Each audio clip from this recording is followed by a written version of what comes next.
assalamu alaikum wa rahmatullahi ta'ala wa barakatuhu. Muna muku lale marhabin da zuwa shafin mu na Mujarrabatul Asrar TV da domin samun karatun mu na ramli da asraru kala-kala daban-daban.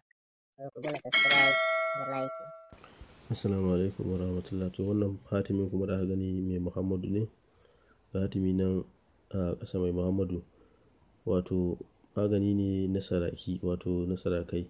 Misali idan kana so ka samu wani mulki ko kuma kana so ka samu ɗaukaka a idanun jama'a, sai a rubuta wannan hatimin ƙafa ɗaya a yi laya mahaɗinsa gashin biri, gashin biri da a samu da gashin bebe.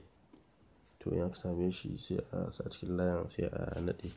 To ya kasance duk inda mutum zai je na tare da layan. In kuma wurin masana'anta ne, to za a sa shi a gaban inda ake sana'a ɗin, a gina abin ne kuma a sa asiri.